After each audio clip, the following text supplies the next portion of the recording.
What's wrong with your house? How many times have you thought that question while alone at home at night, listening intently to every creak and groan of your floorboards? Because whatever you're about to hear might make you too scared to ever step foot into your own home again. Welcome back, everybody. Here today, I am going to tell you a story that will make you never want to turn off the lights in your bedroom again. Now, before we get into it, I need you to do me 3 favors. 1. Hit subscribe so you don't miss any more of my videos. 2. Like this video if you enjoy creepy past stories. And 3. Leave me a comment down below of what you plan to do when the lights go out tonight. And while you're doing that, I'll set the scene for you. It's the year 1994 and you find yourself inside an abandoned hospital in Chicago. Rooms are destroyed, beds are overturned, and the stench of antiseptic fills the stale air. The place is clearly deserted, or is it? In this abandoned hospital, there is still hope of a cure because every full moon the medical staff return to work. But why is it cursed? What sick mystery lies within its 4 walls? Well, let me explain. In 1976, the Cook County Hospital opened its doors for the first time. For decades, it served the community, curing the sick, patching up the wounded, and housing those who needed care. But during the 80s, the hospital began to fall apart. It wasn't being maintained properly, and the budget was slashed. Then, in 1991, the decision was made to close the hospital. Patients were transferred, and the staff were let go. But some of the patients couldn't be moved, so they were left behind in the wards, abandoned and forgotten. But you wouldn't believe how insane this next part is. A group of people broke into the hospital and stole thousands of dollars worth of medical equipment and supplies, stripping the place bare. It was then decided that the remaining patients would be taken to other hospitals and the building would be demolished. But as soon as the wrecking ball started swinging, construction workers came across a series of tunnels leading far beneath the city. They were shocked because they had no idea the tunnels existed and neither did anybody else. So the demolition was halted and an investigation into the tunnels began. It was soon discovered that the tunnels connected to various parts of the city and could carry over 100 passengers at a time. And just like that, the hospital was saved from demolition and instead was turned into a homeless shelter. However, this all came crashing down when the shelter burned to the ground in 1996. Investigators determined that a faulty electrical wire was responsible, but others believed that it was deliberately set by one of the homeless people living inside. Whatever the cause, the damage was done and the hospital was left in complete ruins. That was until a local politician announced that he wanted to turn the site into a new public school. This caused an uproar among the citizens, but construction began anyway. However, something strange happened. Workers continued to find items from the previous hospital underneath the rubble, such as wheelchairs, hospital gowns, and even an X-ray machine. It was then decided to clean up the site, remove all traces of the old hospital, and start again. Yet, it didn't take long for the nightmares to begin. It all started with the security guard working the night shift. He began hearing regular footsteps and dragging chains coming from the abandoned hospital, but he assumed these were nothing more than pipes. But when the sound continued and became louder, he went to investigate. He found that the doors to the abandoned hospital were wide open, as if they had been deliberately left that way. When he entered the building, the hairs on the back of his neck stood up and he immediately felt dread wash over him. As he walked further inside, he could feel the temperature drop around him. Then suddenly, he heard the distinct sound of dragging metal. He quickly turned and ran to the nearest exit, convinced that the old hospital was haunted. After reporting his experience to the construction company, a group of workers returned to the site to search for answers. They brought cameras, flashlights, and plenty of courage. But whatever they found would forever change their lives. To this day, nobody knows what happened on the night of November 18, 1996. But when the workers arrived at the hospital, they found one of the hospital gowns lying in the middle of the floor. It was brand new, clean, and definitely didn't belong there. One worker picked the gown up and put it on. Then something unexplainable occurred. He experienced a sudden rush of adrenaline and could feel an unseen presence watching him. Fearing the worst, he ripped the gown off and threw it on the ground where it disappeared. Within seconds, he and the other workers fled the building. Word quickly spread of the ghost hospital and the mysterious gown. Overnight, it gained a reputation for being cursed, and nobody dared enter the building. This led to the construction company hiring private investigators to look into the claims. After days of research, they concluded that somebody was playing a series of cruel jokes. But they soon realized that there was more to the story. They learned that hundreds of patients died within the walls of the hospital and that there were still dozens of bodies buried under the foundations. The most disturbing fact was that one of those patients was never identified. She was found in a basement storage room with a gunshot wound to the head and was never claimed by family or friends. It was believed that her spirit was haunting the hospital, taking revenge on whoever entered the building. This was just the beginning. As the weeks went on, the hauntings grew more frequent and violent. Patients began to claim that they were being attacked by an invisible force, leaving them bruised and battered. Nurses and orderlies also reported seeing apparitions walking down the hallways. But the most shocking incident occurred when a nurse saw the ghost of a little girl standing at the end of the bed. Terrified, she called for backup, but when her colleagues arrived, the ghost was gone. To this day, she swears that the spirit reached out to her, touched her hand, and whispered in her ear. Although she couldn't understand the words, she could sense the pain and suffering behind them. The doctors and nurses tried everything to stop the haunting, but nothing worked.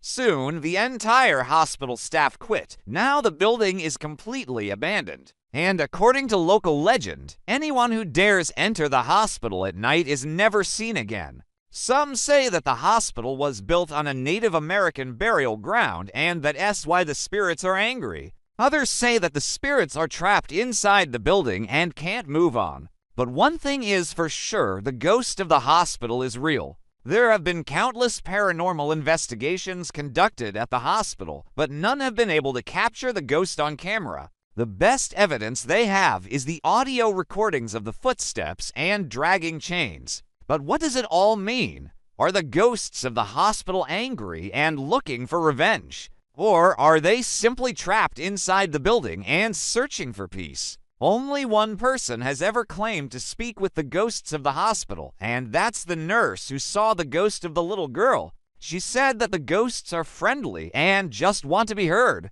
She believes that they trying to tell us that they still here and that they need our help. Some people believe that the nurse was just making things up for attention. But if that's true, why did so many other people also experience strange things at the hospital? Why did the staff quit, and why is the hospital still abandoned to this day? Maybe the truth is that the hospital really is haunted and that the ghosts do and want us to disturb their peace. Maybe they trying to tell us that they still here and that we should respect their final resting place. Or maybe it's all just a hoax. I'll let you decide for yourself. But one thing is for sure, the ghost of the hospital is a chilling reminder of the power of the paranormal. Would you ever visit a haunted hospital? Let me know down in the comments below. And if you want to see more videos like this, make sure you hit that subscribe button. I'll see you next time.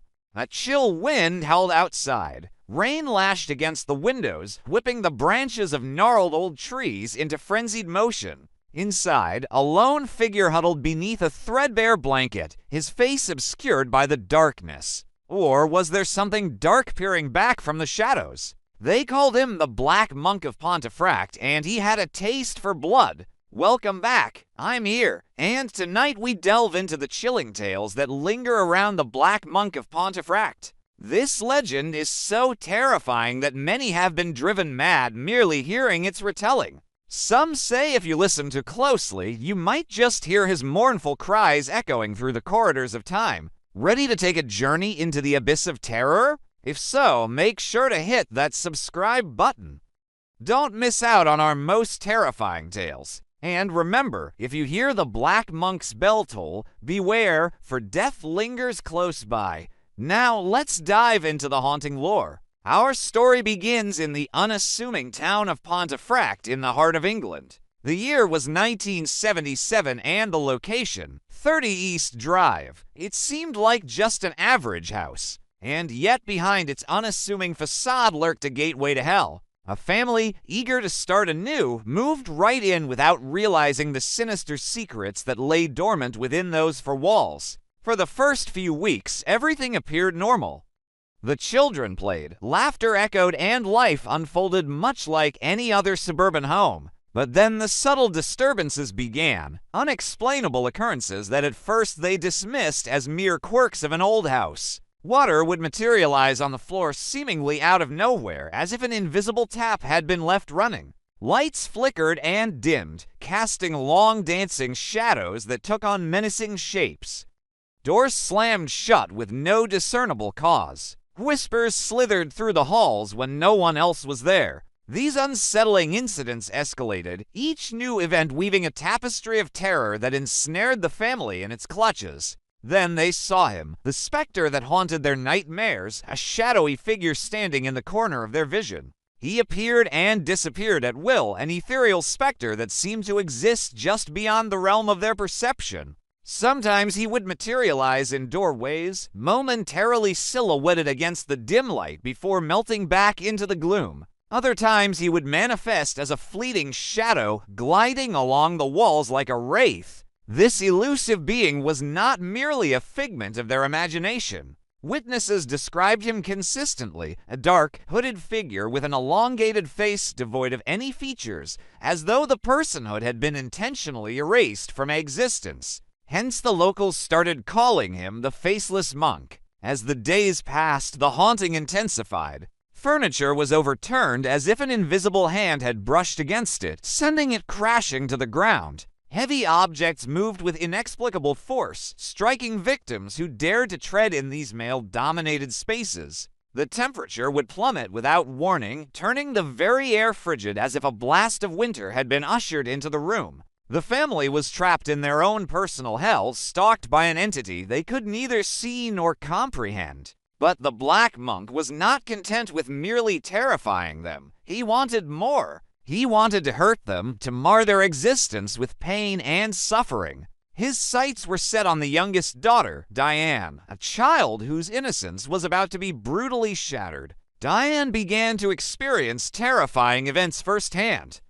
She would wake up from her slumber to find scratches and bruises adorning her body, wounds that appeared as though they had been inflicted by sharp claws or gnarled fingers. These injuries left the family shaken and fearful, desperate to shield their daughter from the malevolent forces that sought to harm her. Then the most horrifying incidents occurred. Diane would be playing innocently in the house, her laughter echoing through the rooms, when suddenly she would be yanked up the stairs by unseen hands. Her screams would pierce the air, sending shivers down the spines of those who heard them. Her parents would rush to her aid, only to find her unharmed yet shaken, recounting the terrifying ordeal she had just endured. Their pleas for help went unanswered as the local priests either refused to believe their story or dismissed it as mere fantasy. Fear became their constant companion, lurking around every corner, haunting their every waking moment. No place felt safe, not the living room where the television set would turn on by itself,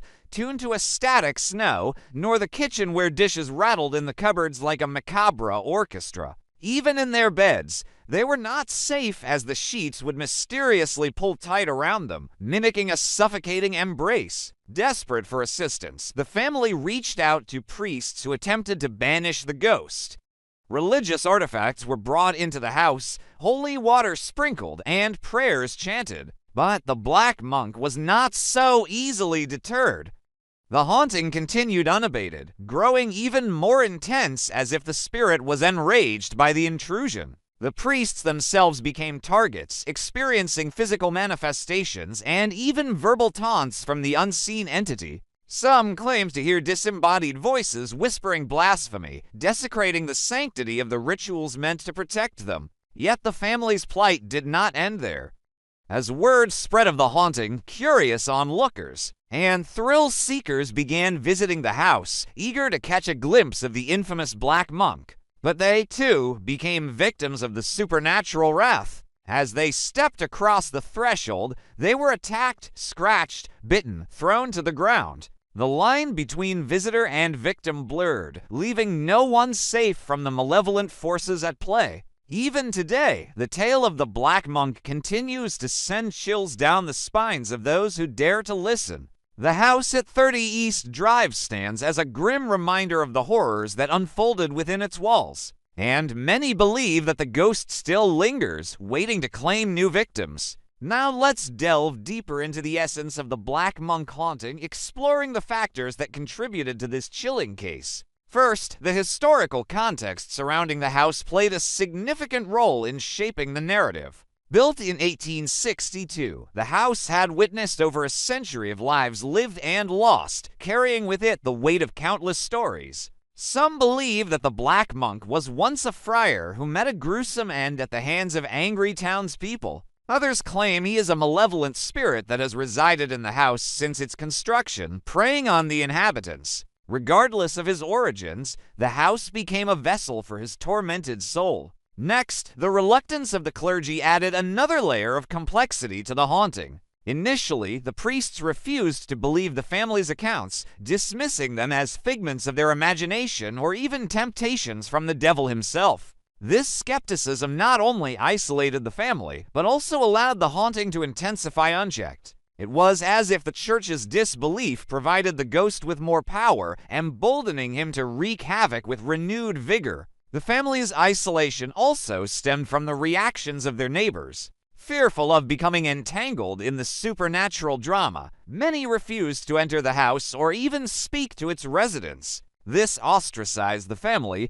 transforming their home into a prison of sorts, trapping them with their tormentor. The whispers and rumors spread like wildfire, painting the house as a cursed abode, further deepening the family's sense of dread.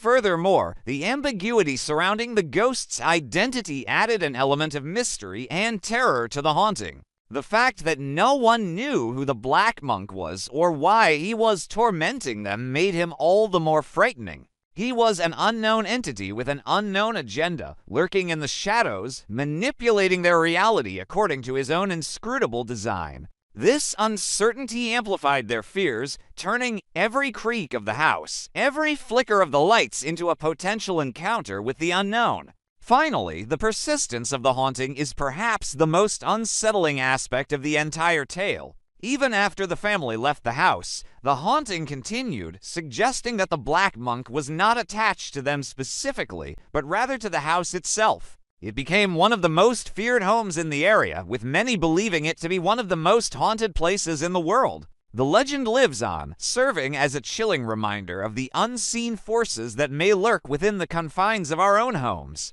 And as we bring this eerie episode to a close, let us know in the comments section below if you have ever encountered anything similar. Share your thoughts and experiences. And for those brave enough to venture further into the realm of the paranormal, don't forget to hit that subscribe button for more spine-tingling tales. Until next time, stay safe, stay skeptical, and keep an eye out for black monks in your nightmares. I want you to close your eyes for just a moment and picture this. It's London in 1977. You are standing in front of an unremarkable two-story home. Nothing special. Nothing particularly creepy either, but this home has a secret, a dark secret that lies dormant in its walls like an animal waiting to strike. For the new owners, the Hodgson family, they have no idea what horrors await them once they open that door and make themselves at home. This is the true story of the Enfield poltergeist haunting, one of the most documented and terrifying hauntings in history.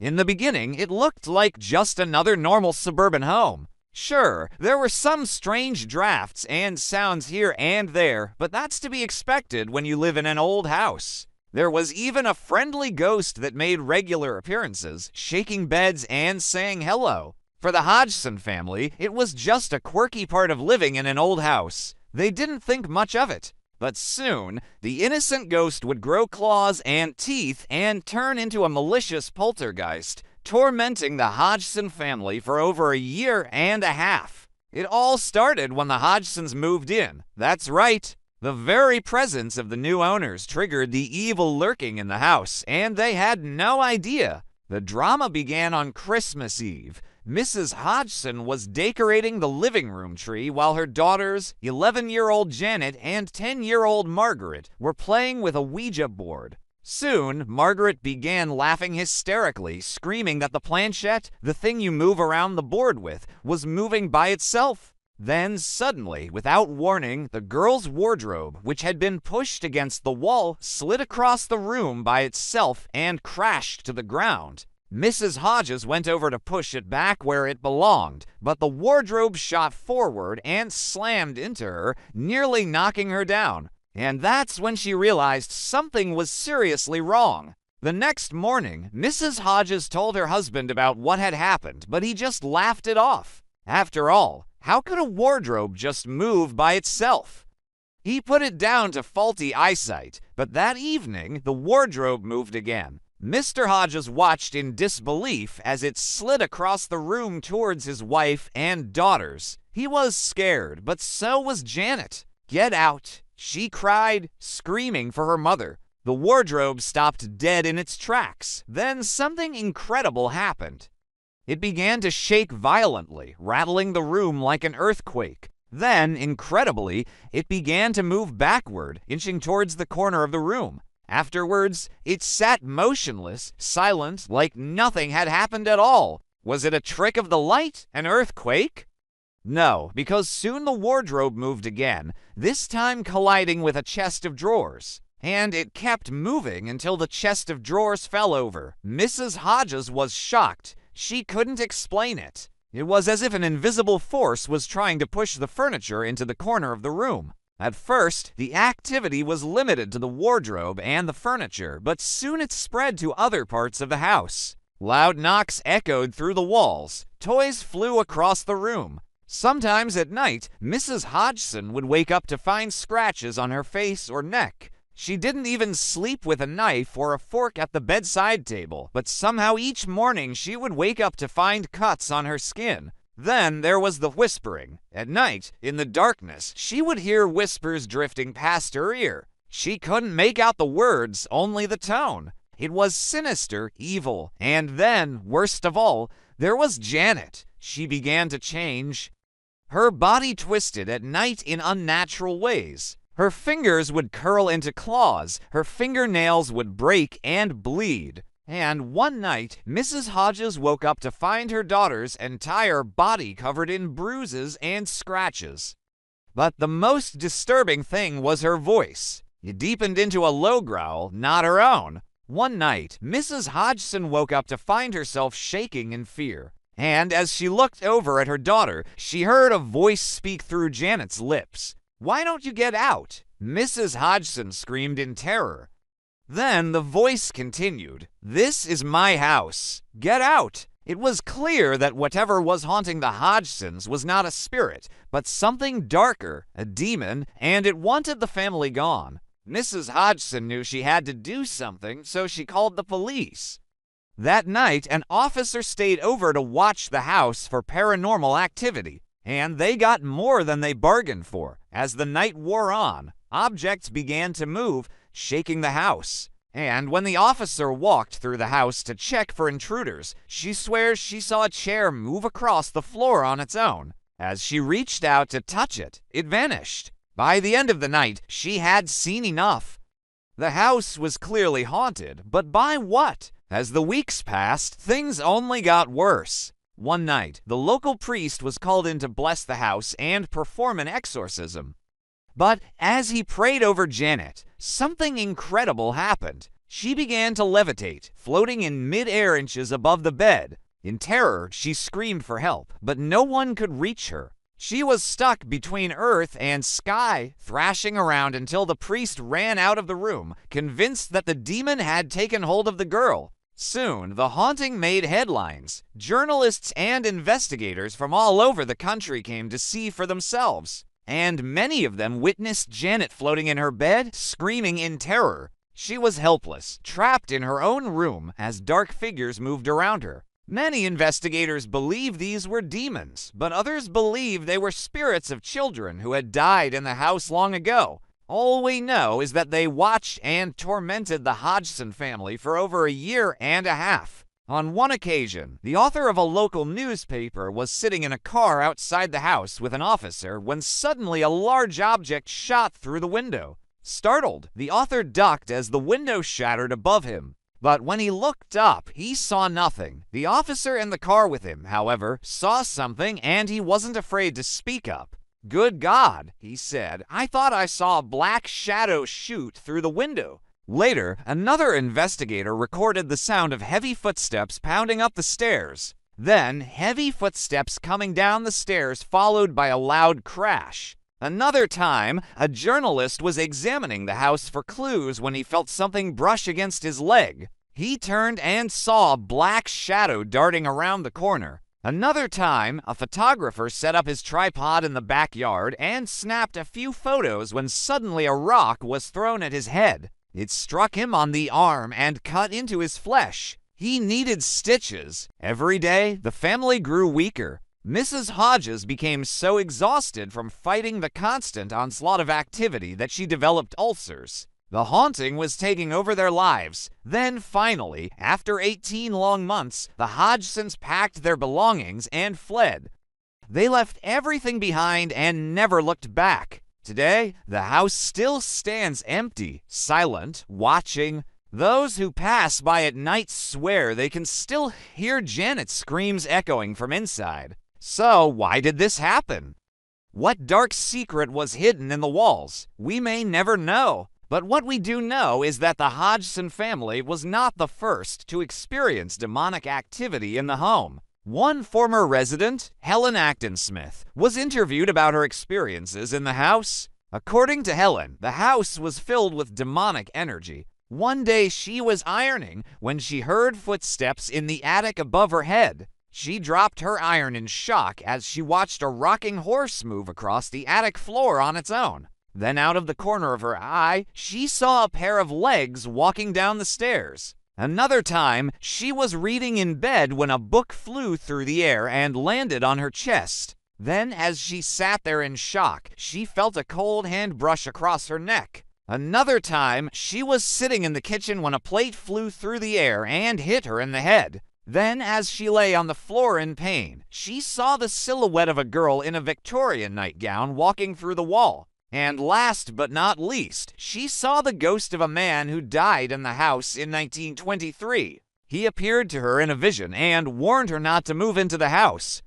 But Helen ignored his warnings. She moved in anyway. So what exactly is going on here? Is it possible for a house to be haunted by multiple ghosts and demons? And if so, why? Well, according to paranormal experts, this is not unusual. Houses can hold memories, both good and bad, and sometimes those memories refuse to let go. In this case, there are at least 3 ghosts that make regular appearances. There's the man in the Victorian nightgown, the little girl in the nightgown, and the man who died in 1923. These spirits have been trapped in the house for decades, and they won't rest until someone releases them. But there's also another explanation, one that's even scarier. What if this isn't a haunted house? What if the spirits and ghosts are real, not figments of our imagination? And what if they're not ghosts at all, but demons? Demons that feed on human emotions, especially fear. They sense weakness and they attack. That's why the haunting got worse when the Hodgsons moved in. They opened their home to spirits and demons, and they never stood a chance. What do you think? Let me know in the comments below. And remember to subscribe if you haven't already. Thanks for watching. In 1983, just outside Rochester, New York, there stood an asylum that had been closed for decades. Locals whispered that inside its crumbling walls, the voices of the forgotten patients could still be heard. Some said that if you listened closely, you might hear the rattling of chains or blood-curdling screams echoing through the empty halls. The place was known only as the Hillside Asylum, and it carried with it a reputation so terrifying that even the bravest of souls avoided it. Now, 3 friends dared to test their luck. Their names were Daniel, Sarah, and Mark. They were all studying at a local college, but they were also big fans of the paranormal. One day, while exploring the town, they stumbled upon an old, dilapidated building. And when they realized it was the infamous Hillside Asylum, they couldn't resist the urge to investigate. They decided to spend one night inside and film any strange occurrences, thinking they might have some interesting footage for their final project.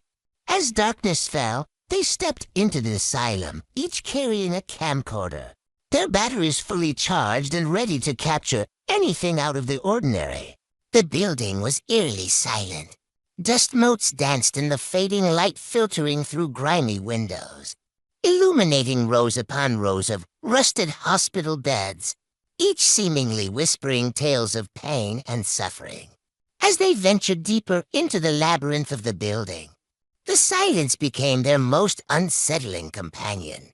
It wasn't the peaceful kind, but rather a heavy, oppressive quiet that seemed to amplify every creak of the floorboards, every rustle of wind through the broken panes.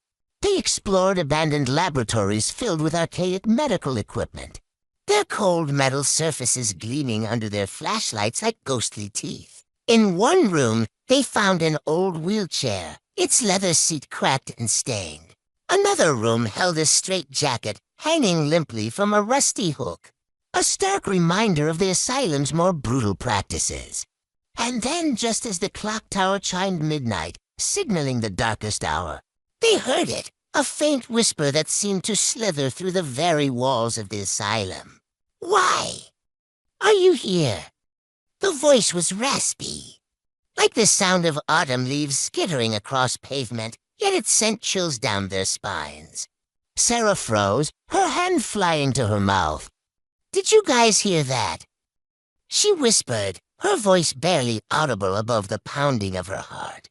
Daniel and Mark exchanged nervous glances, their eyes wide in the dim light. The whisper had come from an old, tarnished mirror hanging crookedly on one of the walls. But when they turned to look, there was nothing behind the glass but a distorted reflection of themselves and the dusty room they stood in. "It must have been the wind," Mark finally said, his voice betraying a hint of fear. "Yeah, probably just the wind," Daniel added, though he, too, felt a knot of apprehension tightening in his stomach. They decided to keep moving, hoping to find a way out of the asylum before their cameras died and plunged them into total darkness. But then another sound pierced the eerie silence, a soft moan that seemed to emanate from the very walls themselves. The air grew heavy, as if the whispers had coalesced into a tangible presence closing in on them. Then leave. Or stay. Forever. This time the voice was clearer, more insistent, echoing through the vast emptiness of the corridor. Suddenly, the lights on their cameras flickered ominously, casting grotesque shadows that danced and twisted on the walls. Mark gasped, dropping his camcorder. They turned toward the sound, their hearts pounding in unison, and saw it, for a fleeting moment. The silhouette of a pale figure standing at the end of the hallway, its mouth moving soundlessly, forming words that the living could not hear. Daniel, unable to contain his fear any longer, cried out, "Who's there?" His voice echoed and answered through the cavernous space. Only the whispering voices seemed to respond, overlapping one another, men, women, even children. "We never left. We never left," they murmured, their voices growing louder, more insistent. Terror clawed at Sarah's throat, choking off her scream as the doors to the asylum rooms slammed shut one by one, sealing them deeper within the labyrinth. Each click of the doors reverberated through the silence like the tolling of a death knell. Trapped, they stumbled forward, the whispers guiding their every step. Then, out of the corner of her eye, Sarah saw it. A wheelchair rolling across the hallway on its own, its wheels squeaking against the floor. It moved with a purpose, stopping abruptly at the end of the hall, as if waiting for them. But when they reached it, the wheelchair was empty. Yet the feeling of dread it inspired was very real. Mark's flashlight flickered, casting dancing shadows on the wall as he spun around, desperately trying to find the source of the whispering voices. "This is crazy," he stammered, his voice shaking. "We need to get out of here." But the asylum seemed to twist and turn on itself, denying them a clear path to the exit. And as the whispers grew louder, they realized with dawning horror that they weren't alone in this game of hide-and-seek. A sudden gust of wind slammed the door open, revealing an empty room. The rocking chair beside the window swayed gently, despite the stillness of the air. And then they saw it again, the figure from before, but now it was clearer, more defined. A woman, her form translucent and wispy, drifted through the doorway. Her hair was long and matted, her eyes hollow sockets of white fire. She wore a torn hospital gown that revealed glimpses of skin that looked unnaturally aged, as if years had been stolen from her life in an instant. With a mournful cry, she disappeared into the shadows. The students, paralyzed with fear, didn't move. All they could do was watch the door through which the specter had vanished slowly close. The whispers intensified, morphing into a cacophony of overlapping voices that swirled around them, pressing in from all sides. Panic tightened its icy grip on their chests, making it hard to breathe. They needed to escape, to flee from the asylum before it claimed them as its own. But as they turned to go, a cold hand, bony and skeletal, clamped onto Sarah's shoulder. She screamed, wrenching herself away, but the touch lingered, icy and dreadful. She spun around, desperate to see who or what had brushed against her, but there was nothing there. Or perhaps there was, but it was hidden from view. Mark, his face drained of color, pointed to the corner of the room where a rocking chair had suddenly appeared. It wasn't the same one they had seen before. This one was smaller, intricately carved with the image of a bird in flight. But it rocked gently, invitingly, as if beckoning them closer. Then they heard it again, that haunting whisper, softer now, like a lullaby meant to lull them into a false sense of security. "Don't be afraid," it crooned. "Come with me. We'll play a little game." Daniel, his voice hoarse with terror, whispered back, "What game?" The answer came in a rush of cold air as the room temperature plummeted. A single word formed on their lips, "forever." The asylum walls seemed to pulsate, their whispers growing louder, more urgent. They were running out of time. The camcorder wobbled in Mark's shaking hands as he focused on the rocking chair, trying to make sense of what they were seeing and hearing. The figure materialized before them once more, her form solidifying, becoming clearer with each passing moment. Her eyes burned with a cold, ethereal light, and a sad smile touched her chapped lips. She raised a finger to her lips and whispered, "SHHH, it's your turn now." And as if in response, the asylum walls rumbled. The camcorder fell from Mark's grasp, clattering to the floor. Its screen flashed one last time, capturing their final moments of life before the darkness consumed them. Weeks passed, then months, and still there was no sign of the missing students. Their families clung to hope, refusing to believe that their loved ones had truly vanished. But the truth was a grim echo in the empty rooms of the hillside asylum, a truth that the police were reluctant to reveal. One day, a local urban explorer ventured into the derelict asylum, armed with nothing but curiosity and a flashlight. What they discovered inside sent shockwaves through the community. The explorer found the three friends' equipment scattered on the floor, their cameras still recording, showing the very last moments of their lives before they vanished within the asylum walls. The footage became a sensation, each frame scrutinized for clues, each second dissected for meaning. But the asylum held its secrets closed, offering no clear answers to what had happened to the students. Some believed the ghost of the woman in the torn gown had claimed them, taking them to join the whispering voices in the halls. Others whispered of a curse, An evil presence that had lain dormant for years, awakened by the intrusion of the living. The hillside asylum remained, a silent sentinel to the tragedy that had unfolded within its confines. It stood as a constant reminder of the thin veil that separates our world from the unknown, a chilling testament to the enduring power of the supernatural.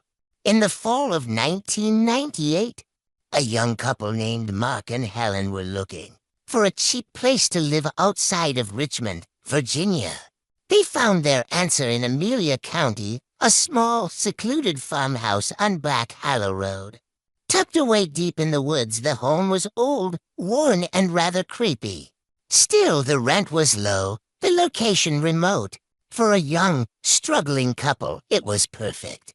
When they told some of their friends about their new home, they received a number of warnings.